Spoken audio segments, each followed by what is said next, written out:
Hello students, दर्शन BEd college की class में आपका स्वागत है। हमारा टॉपिक चल रहा था बाल विकास। बाल विकास नेक्स्ट टॉपिक है। इसमें बाल विकास अध्ययन के उद्देश्य, AIIMS of child development study. बाल विकास की प्रक्रिया को अध्ययन का विषय बनाने के पीछे मनोवैज्ञानिकों ने एवं शिक्षा शास्त्रियों ने अनेक महत्वपूर्ण उद्देश्य निर्धारित किए हैं। बाल विकास की प्रक्रिया का ज्ञान प्रत्येक अभिभावक एवं शिक्षक को होना चाहिए, क्योंकि बाल विकास की प्रक्रिया के ज्ञान के अभाव में कोई भी शिक्षक अपने दायित्व को पूर्ण नहीं कर सकता। इसी प्रकार इसके निम्नलिखित उद्देश्य बताए गए हैं। इसमें पहला उद्देश्य है हमारा, बाल विकास के द्वारा बालकों के विकास में उत्पन्न विभिन्नताओं का ज्ञान शिक्षक एवं अभिभावकों को कराया जाता है। सेकंड उद्देश्य है, बाल विकास के द्वारा छात्रों के चहुमुखी विकास की योजना तैयार की जाती है, जिससे उसका व्यक्तित्व निखर सके। चहुमुखी विकास से तात्पर्य है सर्वांगीण विकास, उसका मानसिक एवं शारीरिक विकास जो होता है। नेक्स्ट पॉइंट है, बाल विकास का उद्देश्य अंतर्निहित शक्तियों का पूर्ण विकास करना है। फोर्थ पॉइंट, बाल विकास का उद्देश्य बालकों में प्रारंभ काल से ही स्वस्थ मन एवं शरीर का विकास करना है, जिससे बालक के सामाजिक, मानवीय एवं नैतिक गुणों का परिपूर्ण विकास हो सके। उद्देश्य के बाद पढ़ेंगे हम बाल विकास के क्षेत्र। बाल विकास के क्षेत्र वर्तमान समय में व्यापक तथ्यों को समाहित किए हुए हैं। बाल विकास के अंतर्गत किसी एक तथ्य पर विचार नहीं किया जाता, वरन बालक के संपूर्ण विकास पर विचार किया जाता है, उसकी स्मरण शक्ति, कल्पना शक्ति इत्यादि पर। बाल विकास के क्षेत्र को निम्नलिखित रूप से हम स्पष्ट कर सकते हैं। इसमें पहला पॉइंट आएगा अपना शारीरिक विकास। बाल विकास का संबंध बालक के शारीरिक विकास से होता है। इसके अंतर्गत बालक की भ्रूणावस्था से लेकर बाल्यावस्था वक्र के विकास का अध्ययन किया जाता है। यदि बालक का शारीरिक विकास उचित क्रम में नहीं हो रहा है तो उसके कारणों को ढूंढा जाता है तथा उनका निराकरण किया जाता है। अतः बाल विकास का प्रमुख क्षेत्र बालकों के शारीरिक विकास का अध्ययन करना है। कई प्रकार से जैसे हम समझ सकते हैं कि कई बार ऐसा होता है कि बालक का पूर्ण रूप से शारीरिक विकास नहीं हो सकता, उसमें कई प्रकार की कमियां पाई जाती, उसमें वंशानुक्रम को भी हम ले सकते हैं। तो उन्हें दूर करने के लिए बहुत सारे प्रयत्न किए जाते हैं या उनके निराकरण के उपाय खोजे जाते हैं। अगला पॉइंट है अपना मानसिक विकास। बालकों के मानसिक विकास का अध्ययन करना भी बाल विकास के अंतर्गत आता है। इसके अंतर्गत बालकों की क्रियाओं एवं संवेगों के आधार पर, संवेग से तात्पर्य है भय, डर, क्रोध, प्रेम, ईर्ष्या, जो उसके मन से उत्पन्न होते हैं, उसके स्वभाव में ना होकर उसके आंतरिक मन से जो चीजें उपयोग होती हैं वो होते हैं संवेग क्रिया। बालकों के मानसिक क्रिया विकास का अध्ययन किया जाता है। बालक में अनेक प्रकार के परिवर्तन होने लगते हैं जो कि उसके मानसिक विकास को प्रकट करते हैं। जैसे मानसिक विकास को प्रकट करते हैं, जैसे कई प्रकार बालक अपनी अवस्थाओं में वस्तुओं को पकड़ना, विभिन्न प्रकार की ध्वनियां करना तथा नवीन शब्द बोलना। जैसे कि कई प्रकार जो बालक सुनता है उसी प्रकार की ध्वनियां निकालता है। अगर उसने कुत्ते की आवाज़ सुनी है तो कुत्ते की तरह आवाज़ निकालना, या किसी जानवर की आवाज़ सुनकर उसकी नकल उतारना, या हम जो भी नया शब्द बोलते हैं उसको रिपीट करना, वो हो गया नवीन शब्द का बोलना आदि। थर्ड पॉइंट है इसी में संवेगात्मक विकास। बालकों के विभिन्न संवेगों संबंधी गतिविधियों का अध्ययन भी बाल विकास की परिधि में आता है। इसमें बालकों के विभिन्न संवेगों का अध्ययन किया जाता है। यदि बालक अपनी आयु के अनुसार संवेगों को प्रकट नहीं कर रहा है तो उसका संवेगात्मक विकास उचित रूप में नहीं हो रहा है। यदि वह आयु वर्ग के अनुसार संवेग को प्रकट कर रहा है तो उसका संवेगात्मक विकास संतुलित है।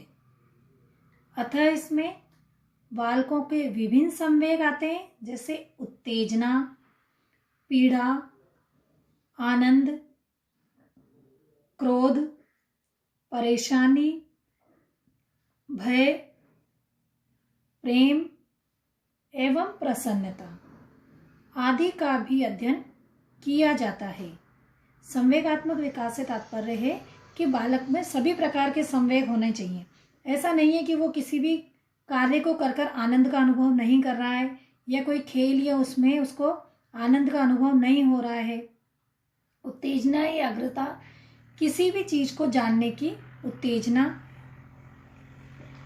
किसी चीज को देखकर डरना, या किसी से अपने हमउम्र बालक को या कोई अच्छी वस्तु देखकर स्नेह या प्रेम या प्रसन्नता प्रकट करना, यही संवेगात्मक विकास है। नेक्स्ट पॉइंट है हमारा सामाजिक विकास।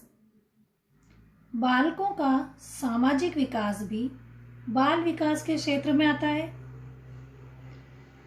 सामाजिक व्यवहार के अंतर्गत परिवार के सदस्यों को पहचानना, उनके प्रति क्रोध एवं प्रेम की प्रतिक्रिया व्यक्त करना, परिचितों से प्रेम तथा अन्य से भयभीत होना एवं बड़े अन्य व्यक्तियों के कार्यों में सहायता देना आदि को सम्मिलित किया गया है। सामाजिक विकास में बालक समाज में रहकर और अपने परिवार में रहकर कई प्रकार के कार्य करना सीखता है और उन अच्छे कार्यों का अनुकरण करता है। और कई बार ऐसे कार्य होते हैं जिनको करके उसको अत्यधिक प्रसन्नता होती है और कई विचारों और कई कार्यों से उसे भय का अनुभव होता है। तो वो समाज में रहकर कई प्रकार के कार्य करने का इच्छुक रहता है। उसमें सबसे प्रथम आता है उसका परिवार। अगर परिवार में अच्छे संस्कार हैं तो उसके अंदर अच्छी आदतों का निर्माण होगा। नेक्स्ट है हमारा चारित्रिक विकास। बालकों का चारित्रिक विकास भी बाल विकास के क्षेत्र में आता है। इसके अंतर्गत बालकों के शारीरिक अंगों के प्रयोग, सामान्य नियमों के ज्ञान, अहम भाव की प्रबलता, आज्ञा पालन की प्रबलता, नैतिकता का उदय एवं कार्यफल के प्रति चेतनता की भावना आदि को सम्मिलित किया जाता है। चारित्रिक विकास का निर्माण भी वो समाज में और परिवार में रहकर ही सीखता है। अगर उसके आसपास का माहौल उसे बहुत अच्छा मिला है या वातावरण, जैसा हम कह सकते हैं वंशानुक्रम, वो वातावरण का उसके चारित्रिक विकास पर अधिक प्रभाव पड़ता है। अगर आप परिवार में रहकर नियमों और अनुशासन का पालन करते हैं तो बालक के चरित्र में नियमों का ज्ञान होगा, अहम की भावना होगी। अगर आपके परिवार में या आपके घर में या विद्यालय द्वारा आज्ञा पालन की क्षमता उसमें उत्पन्न हुई है तो बड़ों की आज्ञा का पालन करेगा और उनकी सम्मान करेगा और उसी से उसके नैतिकता का विकास होगा। नेक्स्ट पॉइंट है हमारा भाषा का विकास। बालक अपनी आयु के अनुसार विभिन्न प्रकार की ध्वनियाँ एवं शब्दों का उच्चारण करता है। जैसे 1 वर्ष 9 माह तक के बालक में शब्दों के उच्चारण की प्रगति लगभग 118 शब्द के लगभग होनी चाहिए। यदि शब्दोच्चारण की प्रगति इससे कम है तो बालक का भाषाई विकास उचित रूप में नहीं हो रहा है।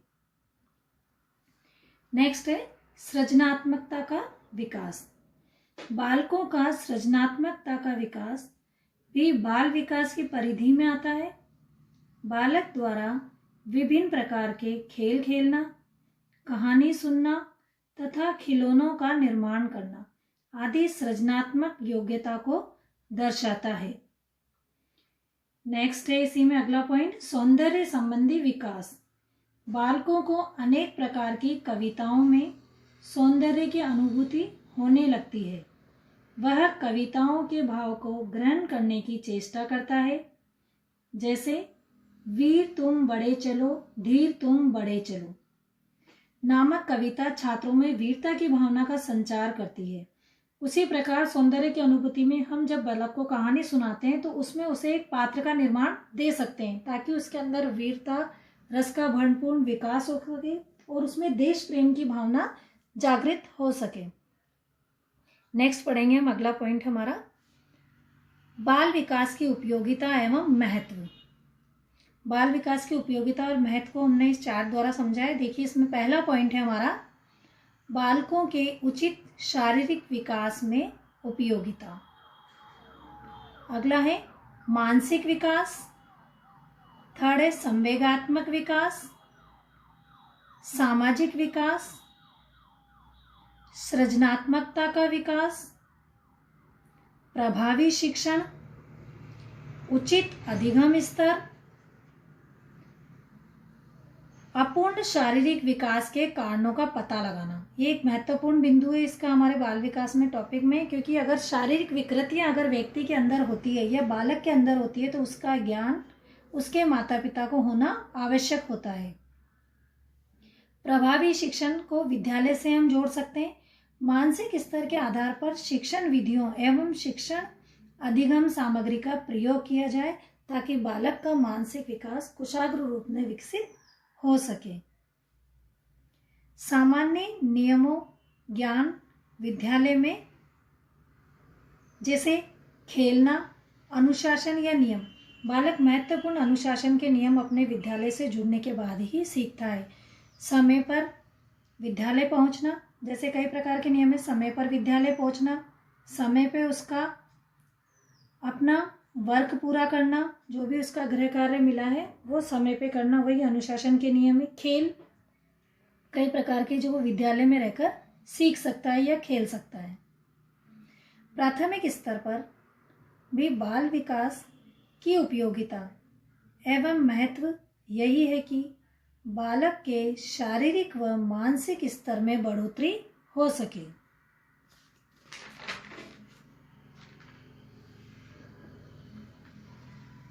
इसके बाद हमारा अगला टॉपिक चलेगा बाल विकास की अवस्थाएं। अभी तक हमने पढ़ा था बाल विकास, उसके महत्व और उसकी विशेषताएं। अब चलेगा हमारा बाल विकास की अवस्थाएं।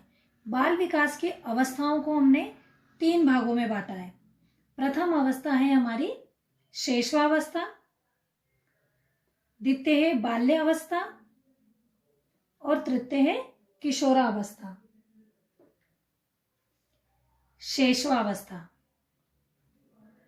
जीवन का सबसे महत्वपूर्ण काल शैशवावस्था को कहा जाता है।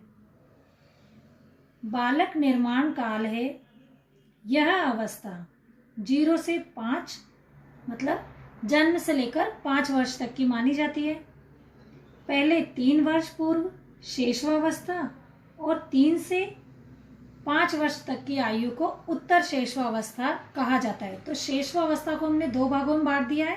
पहले जो 3 वर्ष की होती है 0 से 3 वर्ष की, वो कहलाई जाती है पूर्व शैशवावस्था, और बाद में जो होती है 3 से 5 वर्ष की वो कहलाती है उत्तर पूर्व अवस्था, उत्तर शैशवा अवस्था। इसी प्रकार न्यूमन ने कहा है 5 वर्ष तक की अवस्था शरीर तथा मस्तिष्क के लिए बड़ी ग्रहणशील होती है, मतलब ग्रहण करने की क्षमता इसमें तीव्रता से आती है बालक के अंदर। उसी प्रकार फ्रायड ने भी कहा है मानव शिशु जो कुछ बनता है जीवन के प्रारंभिक 4 वर्ष में ही बन जाता है। इस प्रकार स्पष्ट हो जाता है कि बालक की शैशवावस्था व शैशव काल उसके जीवन का क्रम निश्चित करने वाला समय है। फ्रायड के अनुसार यही कहा गया है कि शैशव काल को महत्वपूर्ण माना गया है कि बालक जो ग्रहण करता है उसमें तीव्रता की क्षमता या मानसिकता और शारीरिकता, जो भी वो सोचता है या समझता है उसमें स्मरण शक्ति की तीव्रता का विकास शैशवावस्था में ही होता है। जैसा कि हम कह सकते हैं catching power. Crow and crow के अनुसार इस काल को अत्यधिक महत्व दिया गया है। उन्होंने कहा है, क्रो एंड क्रो ने कहा है, 20वीं शताब्दी को बालक की शताब्दी कहा जाता है। शैशवावस्था के महत्व के संबंध में हम कुछ विद्वानों के विचार जानेंगे। उसी प्रकार एडलर ने कहा है, बालक के जन्म के कुछ माह बाद ही यह निश्चित किया जा सकता है कि जीवन में उसका क्या स्थान है। उसी प्रकार गुड एन.एफ. के अनुसार इन्होंने भी अपने विचार प्रकट करें, व्यक्ति का जितना भी मानसिक विकास होता है उसका आधा 3 वर्ष की आयु तक हो जाता है। 3 वर्ष की आयु तक उन्होंने उसका मानसिक विकास माना है गुड एफ ने।